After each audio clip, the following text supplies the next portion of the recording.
Hello everybody and welcome to EMR Insights. I am your host, Scott Ferguson, and this is the Internet's most insightful program about electronic medical records, and I am super excited to be here with my friend, Mr. Mike Jones of ETG.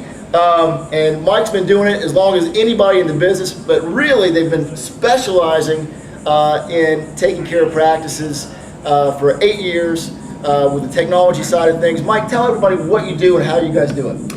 Yeah, ETG is a managed services provider for IT services. What that means is we take care of the infrastructure and the platforms that are necessary for practices to run in order to support their practice management, electronic medical records, email, security protection, and what have you. So that's what we've been doing for the last 8 years.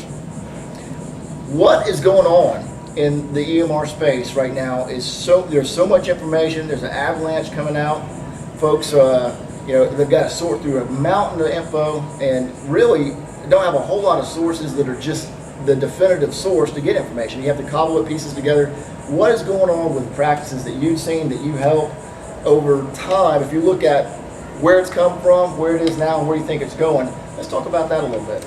Yeah, I think, Scott, the practices that we've been able to work with, I think one of the advantages that we have in working with the practices is that we're not the seller of the EMR solution. So right. They come to us as the objective experts, the people who are familiar with all the solutions out there, who've worked with most of them. The bottom line for a practice who's embarking on a search for a new EMR is they really don't know where to start. So, what they need is a trusted advisor. Sometimes it's their accountant, sometimes it's someone like us who's their IT provider, who's kind of in a position to know a lot about the options out there and how we might be able to help.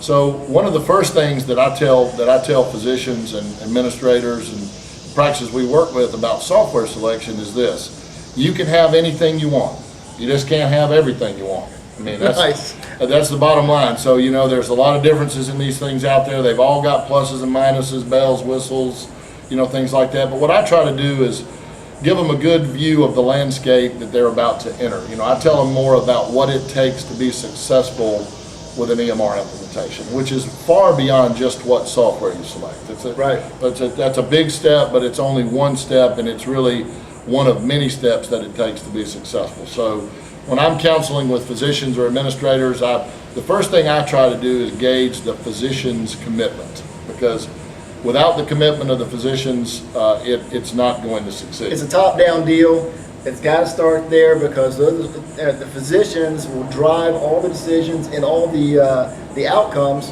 for the whole staff, administrative, everybody, right? Yeah, absolutely. I was sitting with a group recently, and this is typical. One of the physicians, made a comment. He said, "Well, I don't see why going to this EMR is so hard. We just did a new practice management system, and that seemed to go okay." And I said, "Yeah, that's because you didn't have anything to do with it." There you go. I said, pretty classic. But I said, now we're talking about something where you are the key. You are the guy at the tip of the sword, at the point of care, right. And you're going to have to use this technology, and it's going to frustrate you at first. It's change, and physicians are a little reluctant to change sometimes. They're kind of the last to adopt in terms of change. So I try to be just real straightforward with them and tell them where all the landmines are, where the traps are, where the bodies are buried, and just right. Give them a real true picture of what they're taking on, because doing EMR is hard. It's not easy. It takes work on everybody in the practice. I mean, it's a process. It's a project. It's a process.